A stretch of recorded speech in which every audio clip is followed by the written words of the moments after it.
Lisa Turner's bright smile was the last thing anyone saw before her sudden disappearance, and Aaron Hales, the drifter with a trail of petty crimes, would soon become the name forever linked to her tragic fate.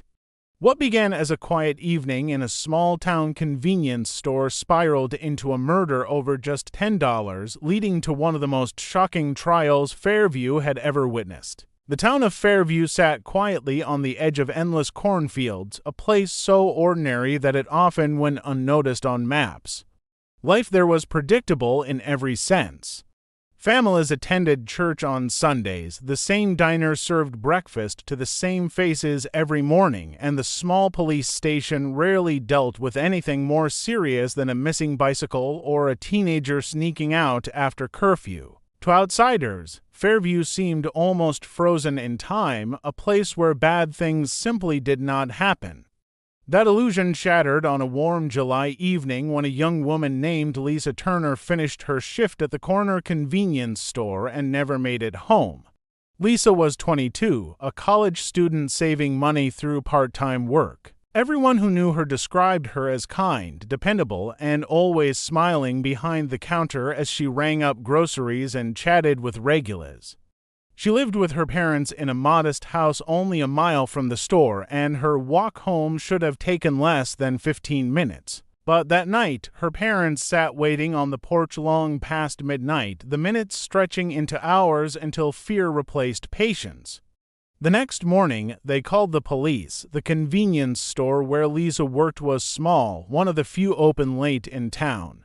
Investigators reviewed the security cameras, expecting to see nothing more than routine transactions. Instead, they found chilling evidence. At 9:43 p.m., a man entered the store wearing a dark hoodie pulled low over his face.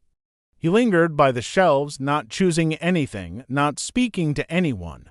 Lisa appeared cautious but polite, continuing to do her job. A few minutes later, the man approached the counter. Then, without warning, the footage ended abruptly. The camera system had gone black, the last image frozen on Lisa standing just feet from the hooded figure. When officers arrived at the scene that night, the store appeared strangely untouched. Shelves were neatly stocked, the floor clean, the aisles silent. But the register drawer was open and the bills inside had been taken. The shocking detail was the amount, only $10, had been removed, leaving behind coins and small notes. There were no signs of forced entry or struggle. It was as though the man had appeared and vanished, leaving only emptiness where Lisa should have been. The town reacted with disbelief. A disappearance like this did not belong to Fairview. It was the sort of story residents expected to hear about in big cities, not in their safe, slow-paced community. Neighbors organized search parties, scouring back roads and fields, calling Lisa's name into the night. Flyers were printed with her photo, taped to shop windows and telephone poles. The atmosphere grew heavier with each passing day. Fear began to spread in a place that once prided itself on safety. Parents kept their children closer, shop owners installed new locks, and strangers were eyed with suspicion. In those first days, no one could imagine why someone would harm Lisa Turner. She was not wealthy, not involved in disputes, and never drew attention to herself. The question on everyone's lips was not just where is she, but why her? No one yet understood that the answer would be both terrifyingly simple and disturbingly senseless. In Fairview, the crime of the century had just begun, born not out of greed for wealth or a carefully plotted plan, but from something far more unsettling: violence over nearly nothing at all. 2 days after Lisa Turner vanished, the search continued with growing desperation. Volunteers combed through fields, abandoned barns, and quiet backroads.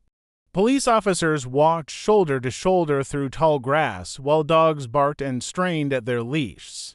The community refused to give up, clinging to the fragile hope that Lisa might still be alive somewhere, waiting to be found. That hope came to a devastating end when a hiker stumbled upon something unusual in the dense woods just outside of town. Beneath a tangle of branches and freshly disturbed soil lay the body of a young woman. The scene was grim. The body had been covered in haste. as if the killer feared discovery but lacked the patience or tools to bury her properly. Branches snapped unevenly across the mound of dirt, leaving parts of her clothing visible to anyone who looked closely. It was almost as if the woods themselves had rejected the attempt to hide her. When investigators arrived, they confirmed the worst fear. It was Lisa. The medical examiner determined she had been killed the same night she disappeared. There were bruises that spoke of a struggle, but no indication of theft beyond the missing $10 from the register. Her phone, her jewelry, and her purse had all been left untouched. This detail unsettled the investigators more than anything else. Murders driven by robbery usually involved more substantial theft, something worth taking. Here, the killer had risked everything, destroyed a life, and doomed his own future for an amount so small it seemed meaningless. News of the discovery swept through the town in waves of sorrow and disbelief. A candlelight vigil was held near the convenience store. Hundreds of people standing in silence, holding photographs of Lisa mourning the senseless loss. Parents held their children tighter. Teenagers who once walked freely after dark now hurried home before sunset. The sense of innocence that defined Fairview had been buried in the dirt alongside Lisa. For detectives, the shallow grave offered both tragedy and clues. The location was significant. It was not far from an old service road known mostly to locals, a path where teenagers sometimes gathered but rarely visited at night. The placement suggested someone who knew the area well enough to believe the woods would conceal their crime. Tire tracks nearby hinted at a vehicle, but the impressions were faint, half erased by rain. Still, it was evidence that the killer had driven there, likely with Lisa already incapacitated. The brutality of the crime over something so trivial left even seasoned officers shaken. They struggled to make sense of it. Why commit such a reckless act for so little gain? Why leave behind obvious traces rather than plan carefully? To them, the grave was less a mark of cunning and more a reflection of panic. Whoever had done this seemed impulsive, desperate, and careless. As the investigation deepened, the focus turned to finding someone capable of such violence. Suspects were questioned, from strangers passing through town to locals with minor criminal records. Yet each lead dissolved under scrutiny, leaving detectives frustrated. The woods held their silence, offering only fragments of answers. And while the town tried to grieve, an uneasy realization began to take hold. Lisa's murder was not random misfortune, it was the work of someone among them. Someone who had crossed the line from petty theft to irreversible cruelty in a single night. Weeks slipped by after the discovery of Lisa Turner's body, and with each passing day, frustration grew inside the Fairview Police Department. Investigators followed dozens of leads, chasing down tips from frightened townspeople, who swore they had seen strangers loitering near the store or suspicious vehicles parked along the roadside. Every name that surfaced was examined, every rumor tested, yet nothing connected cleanly to the crime. Detectives worked late into the night, reviewing grainy surveillance footage from nearby businesses, searching for any detail the initial investigation might have overlooked. The case, which had begun with such urgency, was threatening to stall. The breakthrough came unexpectedly. Forensic technicians had collected everything possible from the crime scene and the store, though early tests had revealed little of value. Then, under careful examination, a soda can left on the counter the night of the disappearance yielded a clear fingerprint. When it was run through the database, the system flagged a match to a man already known to local law enforcement, Aaron Hales. Aaron was a drifter by reputation, a 31-year-old who bounced between low-paying jobs and short-term rentals. His name was familiar to police because of petty thefts and minor drug offenses, but he had never shown a history of violence. Still, his connection to the fingerprint instantly elevated him from a local troublemaker to the prime suspect in a murder investigation. Detectives began reconstructing his movements on the night Lisa vanished. Traffic cameras provided another vital link.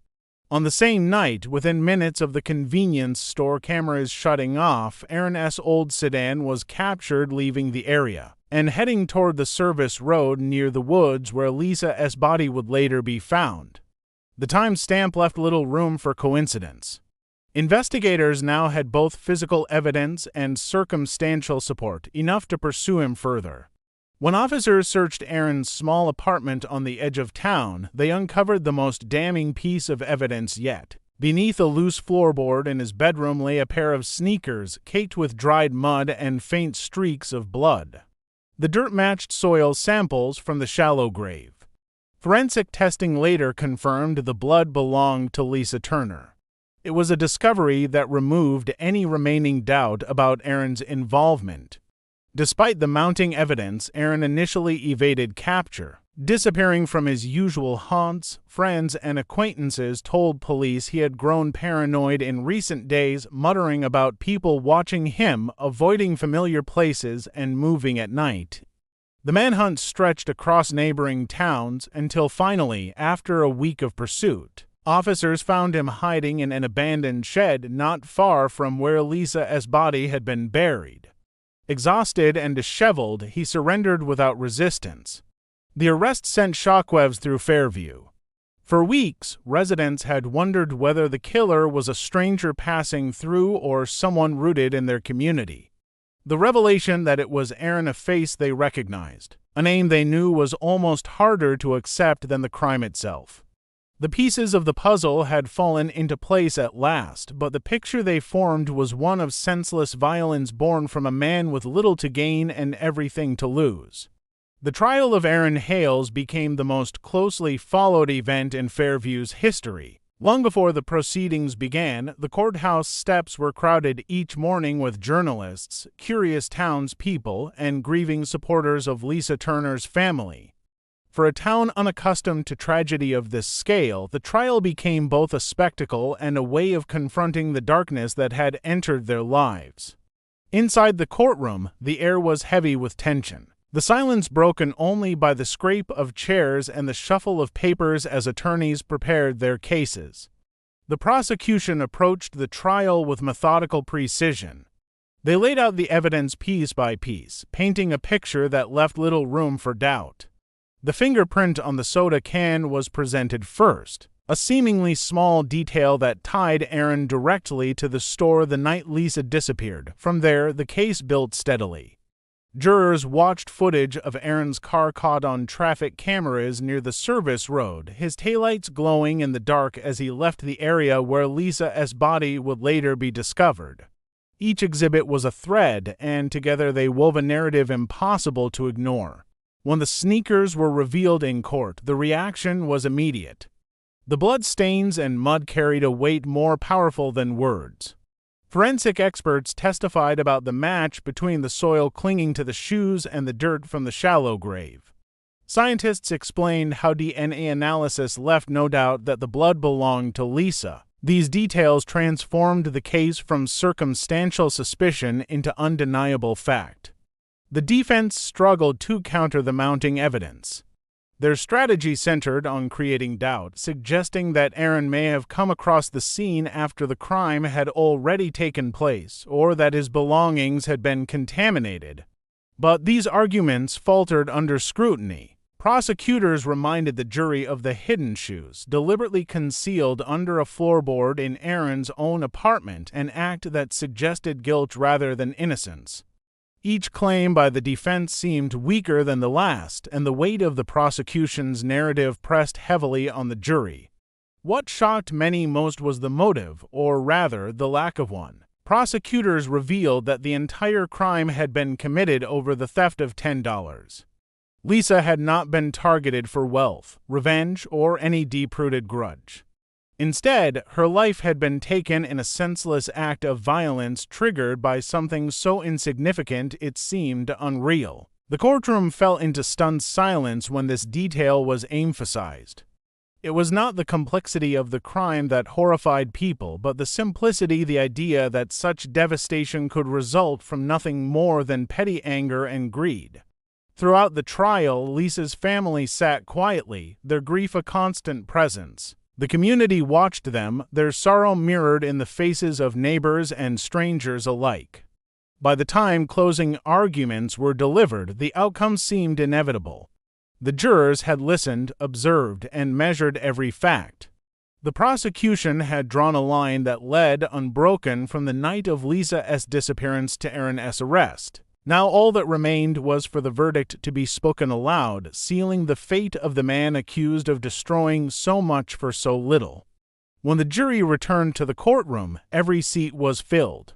The silence was thick, the kind that pressed against the chest and made it hard to breathe. After days of testimony and hours of deliberation, 12 people now held the power to decide whether Aaron Hales would ever walk free again. The foreperson stood, reading the verdict slowly and clearly. Guilty of first-degree murder. Guilty of robbery.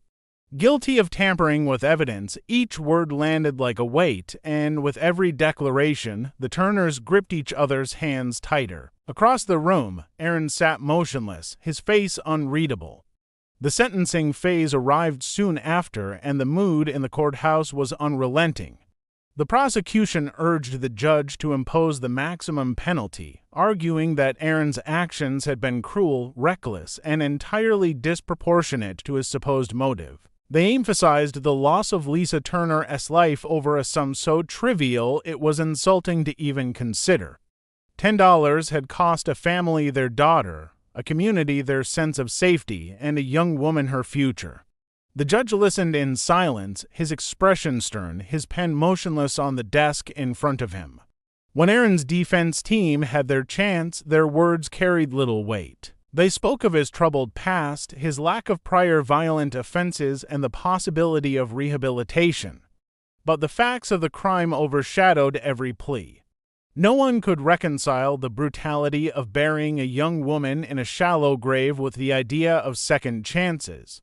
The courtroom seemed unified in its disbelief at the suggestion that Aaron might someday deserve freedom. The sentence was delivered with a gravity that shook everyone present. 95 years in prison, a term so long it guaranteed Aaron would die behind bars. The judge's words carried finality, stressing that the punishment matched not only the crime, but also the devastation it had caused. There was no applause, no outburst, just a heavy stillness as the meaning of the sentence settled in. For the Turner family, it was a measure of justice, but not a restoration. Nothing could bring Lisa back. Outside the courthouse, the news spread quickly. Reporters broadcast the outcome, their voices echoing across living rooms in Fairview and beyond.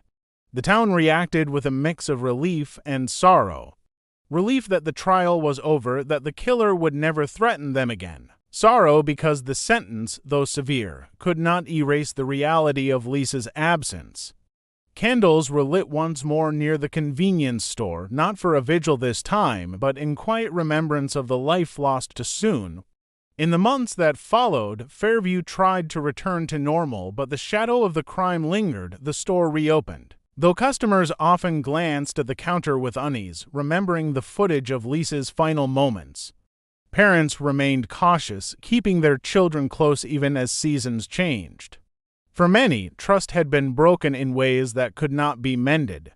The case of Aaron Hales was written into the town's history, not as a story of clever schemes or calculated evil, but as a chilling reminder of how little it can take for life to unravel. 95 years behind bars became the measure of justice, but the memory of a young woman stolen from her family for $10 remained the wound that never fully healed.